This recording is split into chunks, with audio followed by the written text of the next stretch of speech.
ajar dia. Orang datang dia kata, khalifah keluarkan arahan, sampaikan kepada orang ramai bahawa Al-Quran adalah makhluk.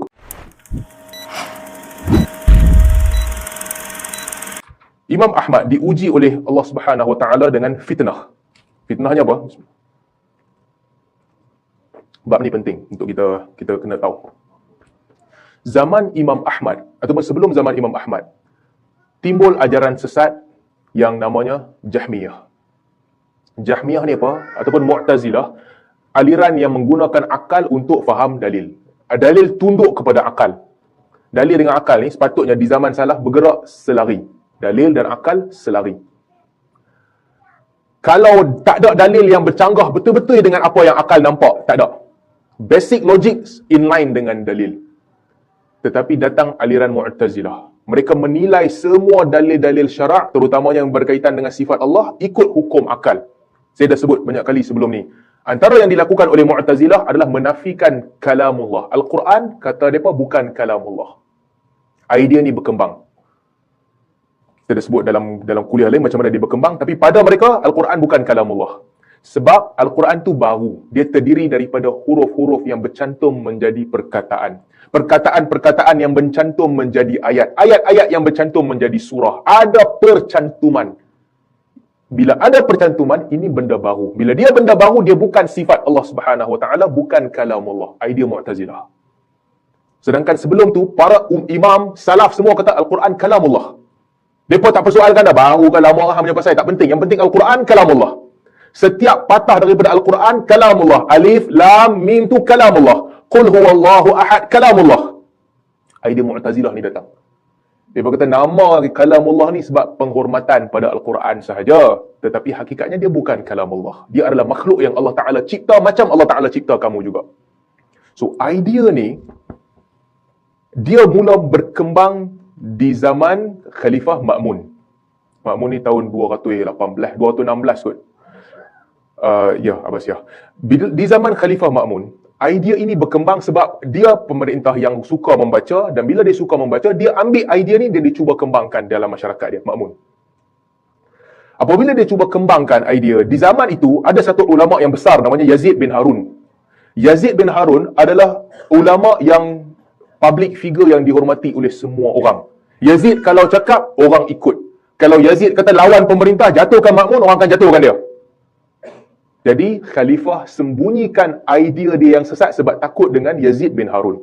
Takut Yazid akan gerakkan orang untuk lawan dia. Khalifah percaya Al-Quran tu makhluk. Tetapi tak berani nak suarakan idea sebab Yazid bin Harun masih hidup. Sehingga beberapa ketika, Khalifah nak sebarkan idea dia nak test. Dia hantar orang pergi ke masjid yang Yazid tengah mengajar. Yazid ajak ramai orang mendengar kuliah dia, ajar idea. Orang datang, dia kata, Khalifah keluarkan arahan, sampaikan kepada orang ramai bahawa Al-Quran adalah makhluk. Yazid kata, tak, kadzabta, kamu tipu, Khalifah takkan cakap macam tu. Hari kedua, sama juga. Arahan daripada Khalifah, Al-Quran adalah makhluk. Yazid bin Harun kata, kadzabt. Dan orang ramai bangkit untuk membantah. Sampai berita itu kepada Khalifah, Khalifah pun diamkan diri. Tak berani, sebab Yazid bin Harun masih hidup. Dia public figure yang betul-betul kuat berpegang dengan sunnah. Ketika Ahmad susah, dia offer nak bagi ke Ahmad 500 dirham. Ahmad kata dia tak ambil. Tu hebatnya Ahmad, dia tak ambil duit siapa-siapa pun.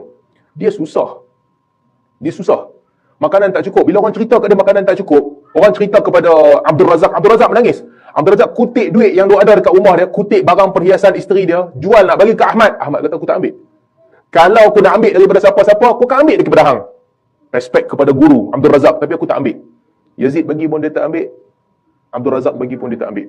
So, setelah Yazid bin Harun meninggal dunia, ketika itu barulah Khalifah mengeluarkan arahan untuk cerita dekat orang yang Al-Quran adalah makhluk. Yazid bin Harun dah mati, tak ada orang yang figure besar untuk lawan. Ma'mun barulah keluarkan idea dia, sebarkan idea di seluruh negara. Sebarkan kepada semua tempat, Al-Quran adalah makhluk. Dan dia siksa para ulama untuk mengikut idea tu, untuk sampaikan dekat orang, jangan kata Al-Quran kalamullah, kata makhluk. Dan dia membunuh para ulama yang tak ikut pandangan itu. Antara yang dibunuh adalah Al-Buwaiti. Tentu ingat tak? Kuliah yang lepas, kita cerita tentang firasat Al-Imam Syafi'i. Al-Rabi', Al-Buwaiti dengan Al-Muzani. 3 orang datang jumpa Al-Imam Syafi'i. Al-Imam Syafi'i kata kepada Al-Rabi', anta yamutu fil hadis. Hang akan mati berpegang dengan hadis, mengajar hadis. Imam Syafi'i kata kepada Buwaiti, anta tamut wa hadha yamutu fil hadid. Dia akan mati ketika di dalam besi, terkurung di dalam besi. Al-Buwaiti, Allah Ta'ala takdirkan dia mati dalam penjara Ma'mun. Dan juga yang ketiga, Al-Muzani. Imam Syafi'i kata, lau jadalta syaitan la ghalabtahu. Al-Muzani, kalau hang lawan hujah dengan setan, setan pun nanti kalah hang. Dia power gila debat. Dan Al-Muzani menjadi orang yang hebat. So Al-Buwaiti, sebagaimana firasat Al-Imam Syafi'i, murid Al-Imam Syafi'i salah seorang yang dibunuh oleh Ma'mun. Apabila Ma'mun, Imam Ahmad dia membantah daripada awal. Ketika itu ramai orang memilih untuk mendiamkan diri.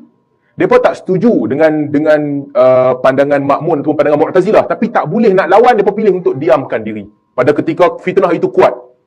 Sebab itu Imam Ahmad ada masalah dengan mereka semua. Ali bin Madini, Yahya bin Ma'in yang kawan baik dia. Tapi bila Ahmad bangun melawan, ramai di kalangan mereka memilih untuk mereka slow down. Dikatakan Al-Imam Al-Bukhari juga pada peringkat awal tidaklah begitu melawan. Sehingga kemudiannya Al-Bukhari tulis kitab Khalq Af'al Ibad. Dikatakan tak ramai yang melawan macam Ahmad. Ahmad bangun dan dia lawan. Idea khalifah dia betul-betul dia tolak. Para ulama ketika lain depa buat pilihan untuk diamkan diri. Sebahagian depa sebab disiksa teruk, ada yang dipenjara, depa buat trik. Sebahagian depa buat trik. Bila orang khalifah akan hantar orang pergi tanya, Al-Quran makhluk ke kalamullah? Dia akan buat innal Quran wal Zabur wat Taurat wal Injil was Suhuf hadhihi makhluqat. Sesungguhnya Al-Quran, Taurat, Zabur, Injil dan Suhuf Ibrahim, ini semua adalah makhluk. Okey, pemerintah punya investigator kata okey, settle, depa ni geng kita balik. Bila pemerintah punya investigator balik, orang pergi tanya kepada guru-guru ni, macam mana boleh kata makhluk? Sedangkan kita duk belajar dalam Al-Quran dan Sunnah kata ini kalamullah. Mereka kata, aku bukan kata kitab-kitab tu makhluk. Aku kata jari aku 5 ni makhluk. Jari aku yang makhluk. Kitab tu kalamullah betul. Tapi tak berani nak lawan. Orang bagi nasihat kepada Ahmad, jangan lawan juga. Ahmad kata, kalau hang diam, aku pun diam. Macam bila orang awam nak tahu kebenaran? Kalau kita semua pilih untuk diam, orang awam nak tahu macam mana? Ahmad lawan. Sampailah Ma'mun dapat tangkap Imam Ahmad. Bila Imam Ahmad nak dibawa daripada Baghdad, Imam Ahmad doa kepada ketika itu, mudah-mudahan Allah tak bagi aku nampak muka Ma'mun, Ma'mun pun tak nampak muka aku. Kena doa, dia pun mati. Dia mati sebelum sempat berjumpa dengan Ahmad, dia mati. Bila dia mati, dia diganti oleh Mu'tasim. Mu'tasim lagi teruk pada Ma'mun. Bunuh orang, dia penjarakan Ahmad. Ahmad dipenjara 30 tahun. 30 bulan Ahmad dipenjarakan. Zaman Mu'tasim. Tekanan itu sangat kuat.